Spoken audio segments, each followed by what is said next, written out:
don't hate myself anymore. I spent the longest time with this reel of self-hate just playing all the time. It was all-consuming. It was incapacitating. It was isolating. I've talked about this before, how 2014 was a really rough year. And I've always lived with this to some degree, and I think most people do. I've done another video on not comparing yourself, putting down the measuring stick. And this is a source of a lot of self-hate, in addition to some internalized transphobia. I could think of a list of reasons I hated myself, from not having a master's degree yet, to not having a traditional career, to being what I see as a little immature for my age. But then other people are like, you gotta do you, you're never gonna regret a day you spend in the ocean. And I'm like, that's true, I'm 32, like, who cares if I'm still skateboarding and dressing how I dress? Put down the measuring stick. The people I admire most in life are just quirky, oddball characters, so it is what it is, right?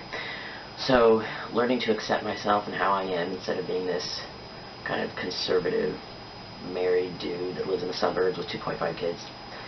So, reconciling that and being like, okay, so not hating myself for not having a master's degree, not having a traditional career, not having a mortgage, not really having ever put down roots. I'm kind of an urban nomad. I'm a gypsy. I like to move around. I like change. Most people are afraid of it. I've always embraced it and liked it. It's like fun exploring a new city and getting to know different people. That's a different kind of lifestyle. Most people, it's tradition to put down roots and build a family and all these things, and I'm like going against that, and so I feel wrong in that way. So that's part of the loop. And then in terms of trans stuff, this deep-rooted hating of myself for not having a penis. And I really hated myself for not having, a traditional penis. I absolutely have one. And it brings me a lot of pleasure, and I've come to own it and love it, and it's part of me. Would I rather it be big old dick? Yes. Do I accept what it is? Yes. And get twice the pleasure, right?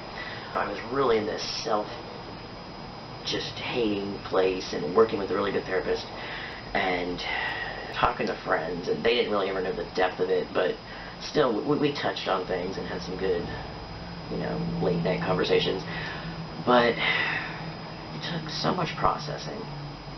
And I'm laying here reading the other night, and I was like, I don't hate myself. I was like, what I hate is not having a traditional penis. But I don't hate myself. I like myself. And for me as a person to even be like, yeah, I have worth, I have value, I have some talents, there's things people like about me, it's hard, and it feels so wrong sometimes. It took me years to just be able to say something nice about myself. My therapist is like, list 5 good things about you, and it took me forever. Now I'm like, oh, okay, I could do that. So I spent all this time hating myself and me as a person for not having a penis, for not measuring up in all these ways, and I had to realize, like, no, I don't hate me for that. I hate those things about me, or what I see as my shortcomings, or, like shortcomings in terms of career and education, but because, being assigned female at birth is not a shortcoming. I want to say not having a penis is not a shortcoming. I don't want to say that at all, but it's something that has definitely been a huge problem. It affects everything, from how I see myself, to my relationships, or lack thereof, to how comfortable I feel in the gym. But, I went camping on my birthday, and I was showering in the men's locker room, or the men's restroom, whatever, and I was like, I don't feel any different or weird.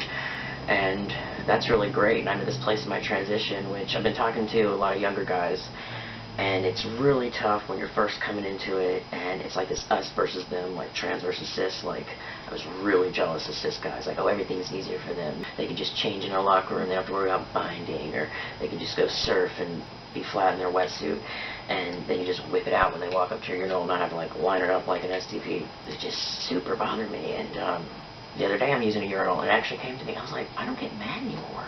I'm just so settled as a dude, and that's a beautiful thing. And it takes a while to get there. So I realized I felt more settled for a long time. But this kind of epiphany of, I really don't hate myself. Like, sometimes I hate not having whatever. That can be tough, but it's a huge burden to take off your heart and soul to realize, like, no, I don't hate myself. I don't know if it was my therapist, or maybe a girlfriend, or maybe even my mom that said, like, you cannot hate yourself for being assigned female at birth. Like, that is not your fault. What you have, your plumbing, it's not your fault. And I couldn't get to my thick skull at the time, but I'm so much lighter and easier on myself. these past couple of years. So it's like I'm able to have these kind of what seem simple breakthroughs, but it's like, oh, that's nice. I don't, I can read without, or I can, I don't know, go out and surf and not just be like, I hate this, because it was all-consuming. So that's just maybe, hopefully, will help someone that is going through this terrible dysphoria or self-hating depression stuff, and just like, it's not you that you hate, it's the situation, it's whatever, and some things we can do about it. I can apply for grad school. I'm working towards lower surgery, and that's another video I want to talk about soon. Been gathering thoughts around that.